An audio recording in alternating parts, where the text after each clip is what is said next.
question I wanted also to discuss about.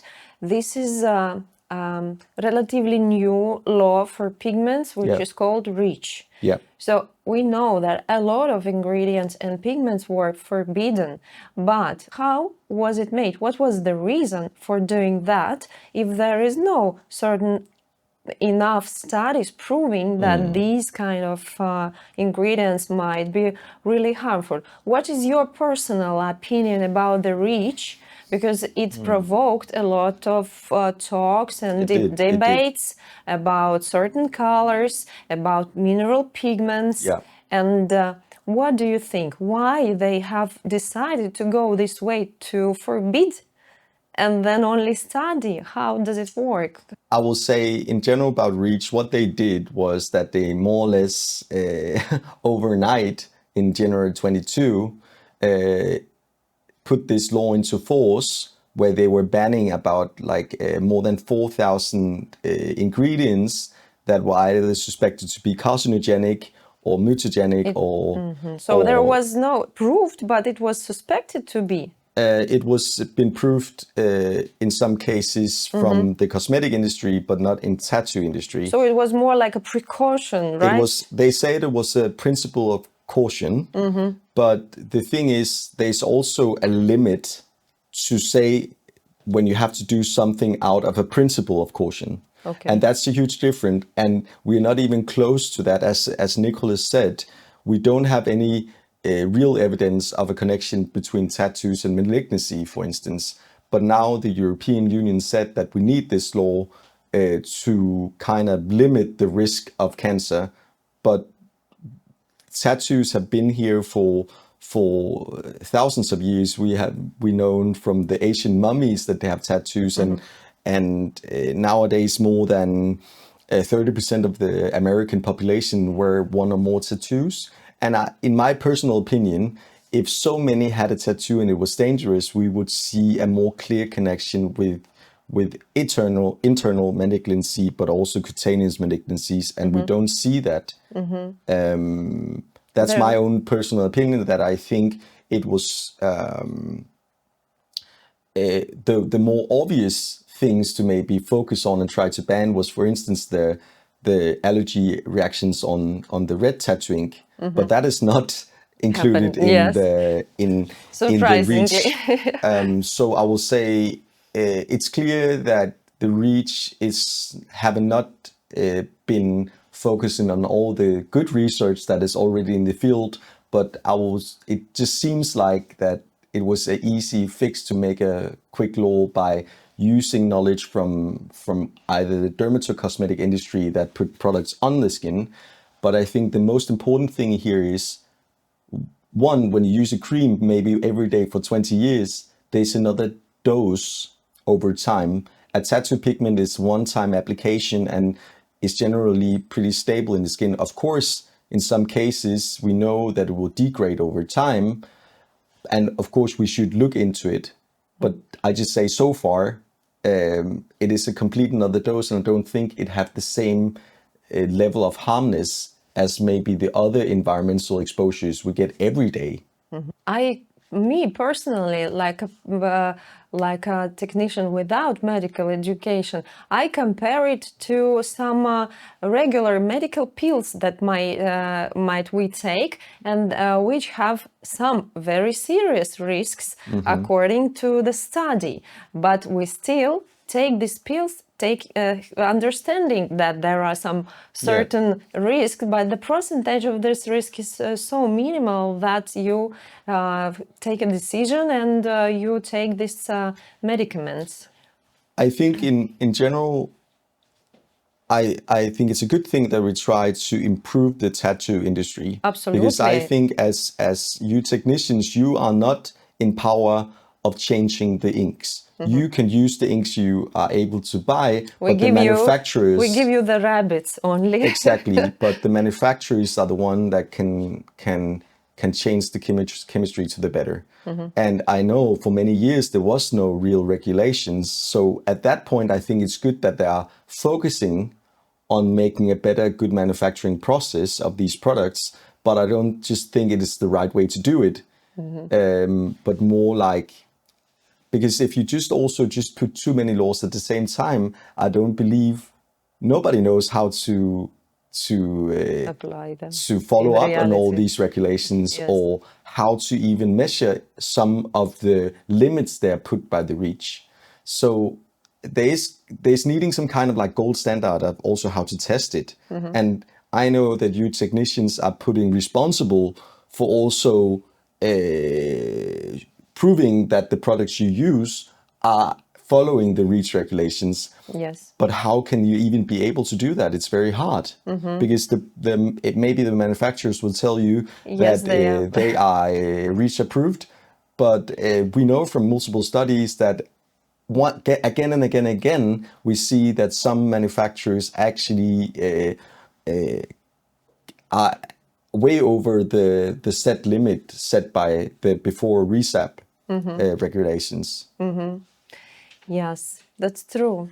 And now our clients also are more informed about that, and that's the point where we do have a conflict, because we know the brands, we know the manufacturers, very high quality, old-fashioned manufacturers with a good reputation, and they have to fight now with all the manufacturers from all over the world. Some of the people makes their own brands. It grows tremendously. Yeah, it's a big business.